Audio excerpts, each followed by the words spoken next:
Well, hi, Brian. Thank you so much for joining me on this episode of TERN Talks. But for the listeners, could you introduce yourself? Great. Thanks, David. Pleasure to be here. Brian de Francesca, CEO of company established here in Dubai back in 2014. Excellent. Thank you. So today we're going to get under the skin of AI. You carry a great reputation in the region for all things digital health. So keen to get into that in a bit more detail. But first of all, I'm keen to understand how you personally define AI. Personally, I'd probably like to not define it. The only reason is there's no standard definition of AI. It seems like everyone's got a definition of AI. But since you're such a great guy, I'll give it a whack. AI is a non-human intelligence. I don't like the term artificial intelligence. It's not fake. Yeah. Right? It's something. It's a non-human intelligence that can can process information in some ways that humans can, and can perform tasks, some of the tasks that human can. However, I believe what's missing out of the definition and the discussion is it can also process information in ways that humans can't. Okay. Not better or worse, just differently from humans, and can perform tasks that humans can't. Again, not better or worse. So a non-human intelligence that can perform some tasks from humans, some not, some information processing, some not. That's kind of my... But that's obviously AI has evolved massively. I mean, almost on a daily basis now, but over the last 10 years, certainly. And you've been in the region working in this space for a number of years. So how's your view evolved in terms of AI over that past 10-year period? AI is not new. I'm sure, there's a lot of people thinking, wow, this just popped up like, when Facebook popped up, or, Instagram or whatever. The neural networks that are underlying the current AI that we're all using and so excited about, they were theorized and, initially theorized and researched back in the 1940s and 50s. Okay. Yeah, by a guy named, I think, McCullough and Pratt, I'm pretty sure. That was in the 40s and 50s. So the concepts and all for the software were already in place. Then nothing happened, because you have the concept for how the software and everything could work, but you didn't have the computing power. Right. Right? And you didn't have the computing power until Jensen Huang of NVIDIA decided to switch NVIDIA from a gaming company to an AI company, and the original compute that powered all, and still to this day, AI is the NVIDIA CPUs. But the AI models and the compute are still not enough unless you have massive amounts of data. Yeah. Which we got when we came up with the internet and Tim Berners-Lee's World Wide Web. So you had from the 40s, 50s, 60s, you had all this wonderful theory about what would work. Then when you got the compute, then you got the data around 2010, 2012, and then it took about another 10 years for ChatGPT to pop up and ruin everyone's homework. I don't think my children will agree with you on that one. Do you think that's why the time is now? Do you think we're at that point in time where we've reached, all the stars have aligned, and we've reached the point where actually it's ready for it? 200%. Okay. There's no doubt. This is definitely not a fad. And I think that, I know, unfortunately, that there are many businesses and governments and schools and individuals that, kind of this AI thing, and really don't have an appreciation yet for how significant it's going to be, both in a very positive way, but also in a very, very challenging way. But on that, you've spoken openly about the fact that you believe companies are approaching, or their approach to AI is incorrect. Can you expand on that a little bit more? Very much so, and it's not their fault. Okay. But it's we serve the global market of 323 small and medium-sized businesses. So we're engaging with them, their associations, and time and time again, when you have the discussion with the business owners about AI, they have their IT guy looking to buy some AI, like it's a software purchase, which it's not. And without really getting into a long-winded discussion of why it's not. A traditional software that you can buy and either plug in for home use or using in your organization, effectively getting the most bang out of AI requires you to redo your systems, processes, workflows, staffing, so many things. And if you don't do that, it just won't work.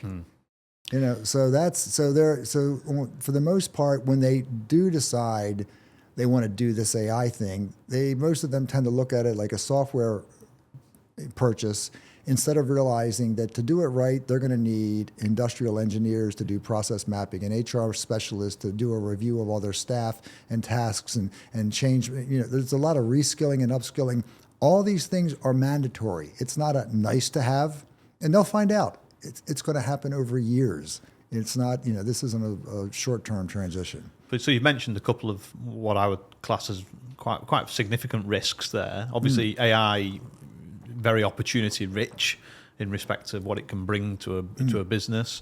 But what other blind spots do you think there are other than the reorganization or the reskilling of people in the teams? What other blind spots? Yeah, risk and safety. It's being talked about a lot more now, which it needs to be. Okay.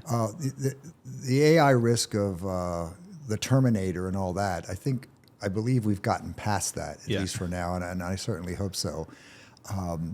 The one risk is simply not doing anything. Those businesses that do not embrace any AI in any way, they will go out of business. Okay. Pretty much guaranteed.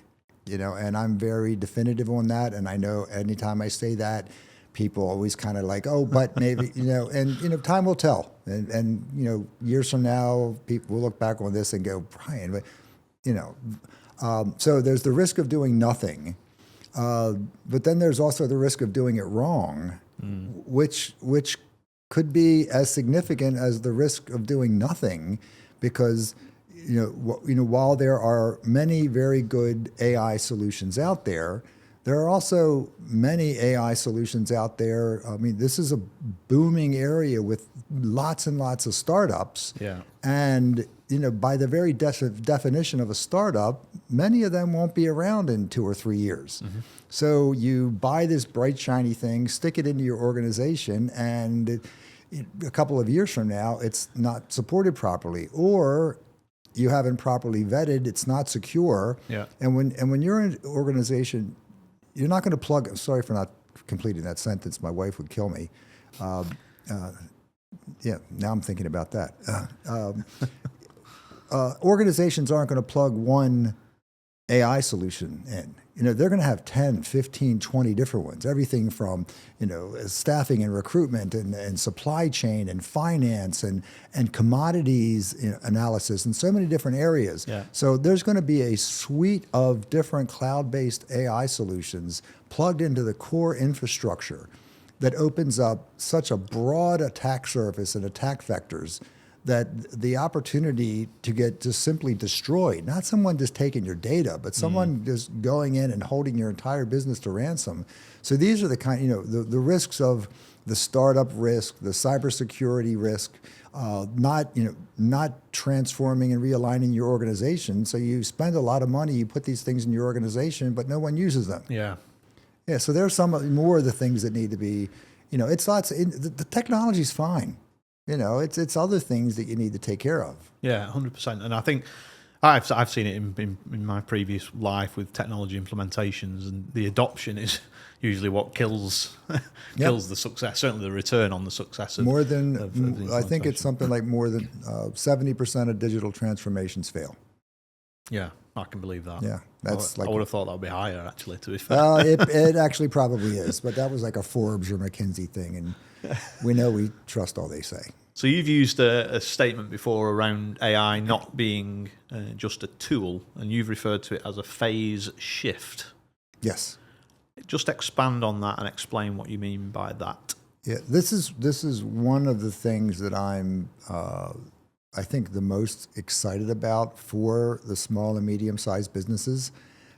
And yes, I will be writing a paper called Phase Shift Okay. that I'll share We'll, with you we'll look at out some for point that. in time.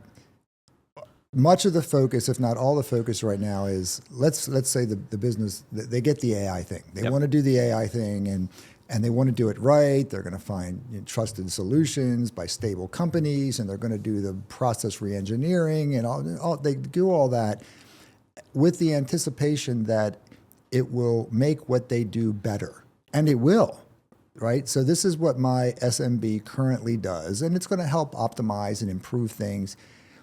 What they don't, and this is going to be like getting a great holiday present or a gift or something.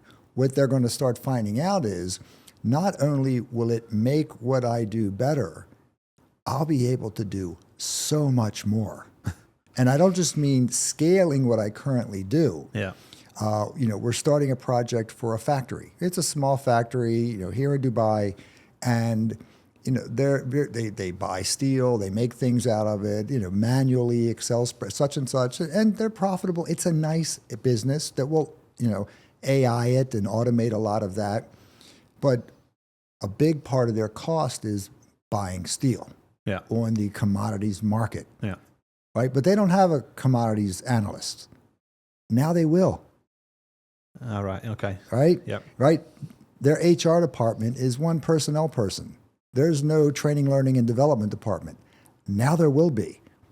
All of a sudden, they will have all of this other competence and capabilities to the level of a multinational that won't cost them an arm and a leg, that will just supercharge their businesses, their productivity, their reach, their contributions to economies. Right? So when you really start thinking through the impact, you're going to have 320 some odd million SMBs that all of a sudden are going to start contributing more to the global economies. Yeah. That's going to be awesome. Yeah. I look forward to reading the paper when it's written. By yourself or by ChatGPT? I'm only joking. Maybe Claude. Claude's been a little better at writing, recently. So let's turn to the region. We're both very fortunate to be living in the UAE, in Dubai. And we've seen in the region, the UAE and Saudi in particular, made some really bold moves where AI is concerned in a number of different areas. So how do you see the MENA region positioning itself globally? I'm very happy that in 2013, we decided to establish the company here, because what's happening now is exactly the reason we decided to establish the company here. Okay. And I'll, as I quickly tell that, it'll answer directly your question. To really be a global leader, and I'm talking about at the national or federal level, you need a lot more than just good AI researchers. You need a lot more than Sam Altman and OpenAI. Yeah. And it really starts with the leadership. Okay. And everything else kind of trickles down from there. The region, especially the UAE, has fantastic leadership. It's what it is because of the leadership, not because of oil. There's lots of countries around the world that have oil, but horrible leadership, and they are nothing like the UAE. So that leadership, and then seeing how 15 or more years ago, Sheikh Mohammed walking around on stage with an iPad, talking about digitalization and AI and things, when we weren't doing that in the U.S. So having the leadership. Okay, so you've got great leadership. Then you need money, right? Well, there's some of that in the region as well. Yeah. You need resources, right? Okay, so you've got leadership, you've got resources, but then you don't want to have a lot of legacy mess to untangle, all that self-interest and all that legacy and all that stuff, because you can have pretty good leadership, but look at healthcare in the U.S. They can't untangle that mess. No. So leadership, resources, lack of legacy being in the way, the willingness of the people. So altogether, the MENA region is really poisoned. So, and now you're seeing it happen. The amount of resources being committed, I don't have to repeat it all. It's all over the news. Yeah, I was going to turn to that because obviously we very recently had a visit from the person you either love or hate, Mr. Trump. Yes. Come and visited the region, went to Saudi, went to the UAE. Big news particularly on AI come out during that visit. What do you think that signals to the rest of the world in terms of the region's approach to this topic? It signals that this region, specifically the UAE and Saudi, will be a significant global player in AI. I mean, AI, this is definitely not about Facebook and TikTok and things, which are in their own sphere. I think it was President Putin of Russia that said it very clearly. He who leads in AI will control the world.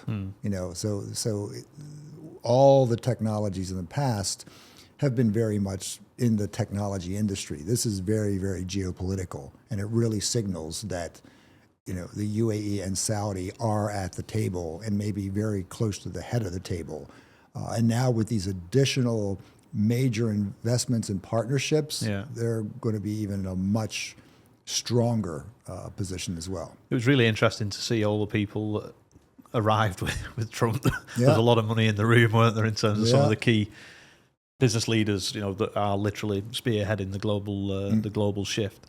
I also saw the other week, I think we got notified, it was in the news in the UAE regarding what they're doing with the curriculum in education in the region. I don't know if you saw that article, but actually adding AI as a mandatory subject in schools.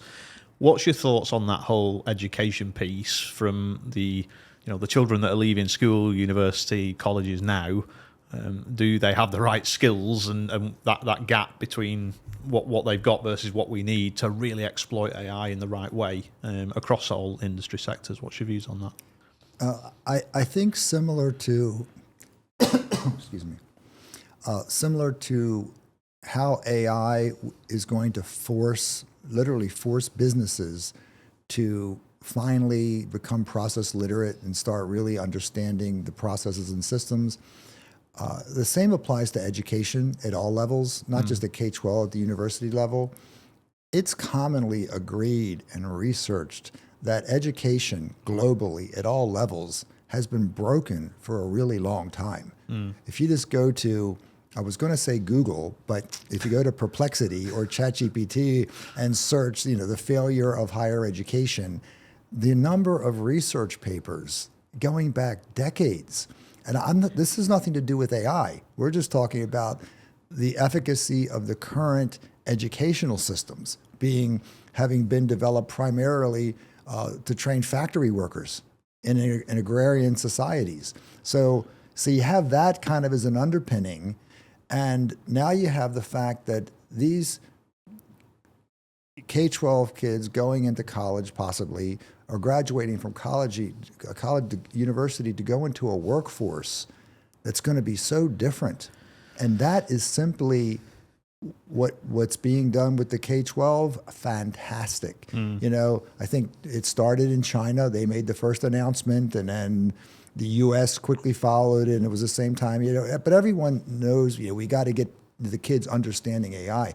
So much more is needed. Yeah, that is a fantastic first step, but it's maybe 10% of what needs to be done to prepare everyone. Everyone that's in the K-12 and then universities, to make sure when they graduate they're not unemployed, but then all the workers that are going to need to be retrained and reskilled. That's a massive undertaking that will affect more people than I think anyone wants to talk about. I agree, and so we're both parents, and my youngest son, 10 years old. We're not yet in the conversations of what do you want to do when you leave school, other than the typical, I want to play for Man City or whatever.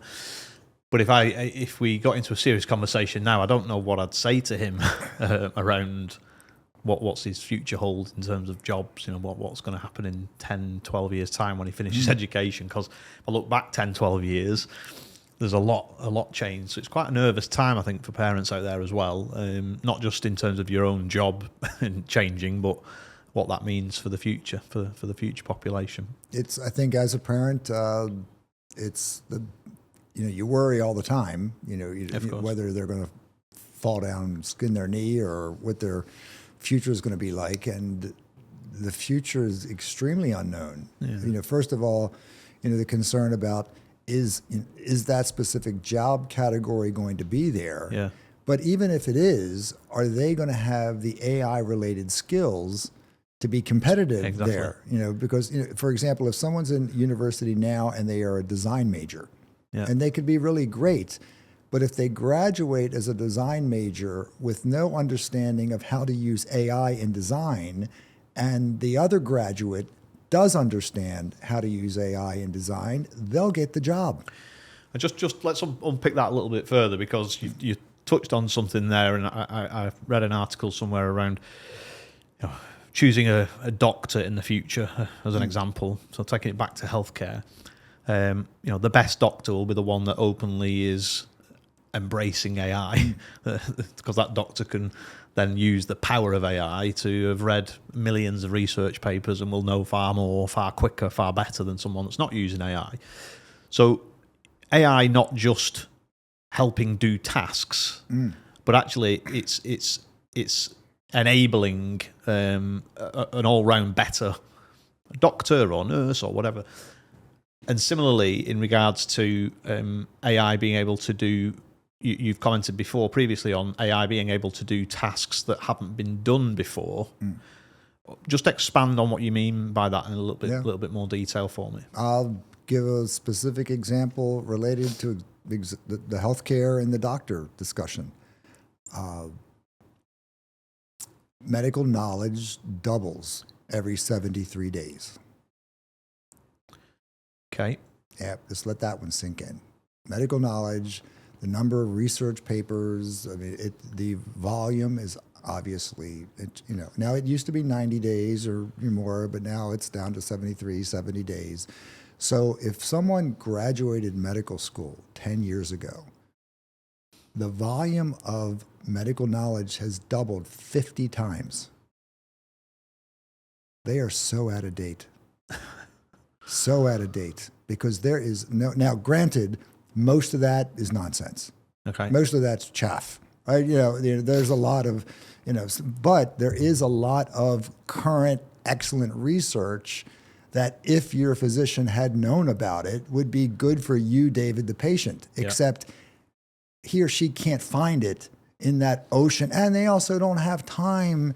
And normally as I go into this little bit of a rant, everyone says, oh, but there's continuing medical education, which is a complete scam, right? It's a zero. And I'm sorry, but it's a fact, and I say that as a public service, not to insult anyone, but it is relying on the current continuing medical education system to ensure that a physician is up to date, is simply just, it's doing a disservice to the public. Yeah. So now, what is really, really good at sifting through massive amounts of data and information and finding out what's important and relevant?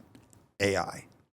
So now, actually right now, not in the future, right now, you can have an AI assistant tool, chat, whatever you want to call it, going through literally everything to find out what is related to the specific patient needs of David Taylor. So that is just so fundamentally powerful. And then the one question will be going forward, this term doctor, right? I've gotten, lectured and over saying in the future, there'll be no doctors, right? Because I say that because everyone wants me to say it because they think that I want humans to be replaced by robots. I do it to be a little hyperbolic or sensational because then I follow it up with, I didn't say there's not going to be humans. Yeah. there's going to be a lot more human caregivers. But what we're not going to have is the current model of educating expensively over a long period of time, very, very highly paid, primarily men, right? So this long period of time, open to a limited few, right? The limited few can actually go to medical school. So this whole who is educated, how they're educated, how long it takes, how much it costs, that will all change. And what we will produce, maybe we'll still call them doctors, maybe we'll call them caregivers, you know, but they'll be different, okay. and they'll do different tasks, and they'll be augmented by AI. Now, will that be next year? No. It will happen gradually over time, and there'll be a lot more of them globally. So you'll have a greater supply of human caregivers available at a lower cost. This is great stuff. Well, certainly, I mean, we look at the shortage in healthcare Yes. in terms of This solves that. It will Yes. certainly help that. Okay, you're clearly somebody who has got vision and foresight. You set up Virtu, now Vi, Yep. back in 2013, 2014. What's your view on what the next, looking forward, what the next 10 years or 20 years looks like in this space, not just for Vi, but the industry in general? Bad and good. Okay. I think for anyone who's a student of history, which I like history, studied it a lot, John Maynard Keynes, Joseph Schumpeter, we will go through a decade of very disruptive destruction.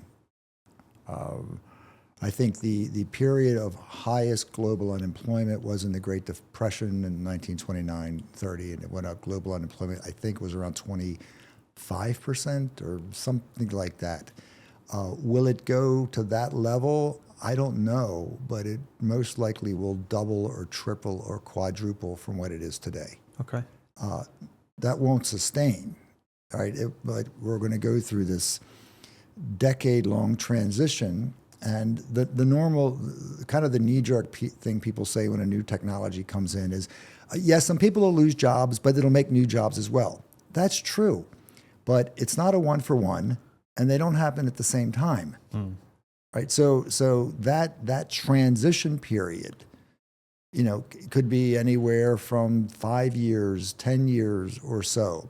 And yes, in the distant future, I'm a great believer that after we get through the period of darkness, there's going to be a golden era. Literally, I can't think of anything to call it, you know, more accessible, lower cost, better healthcare, lower cost food and consumer goods. We get climate control. I mean, so many benefits that's on the other side.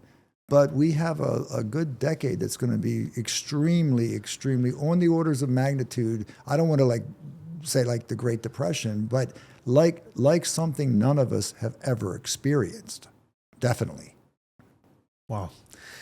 Well, Brian, it's been an absolute pleasure having you join us today on the TERN Talk podcast. So thank you so much for your time, and best wishes for the future for yourself and the Vi company.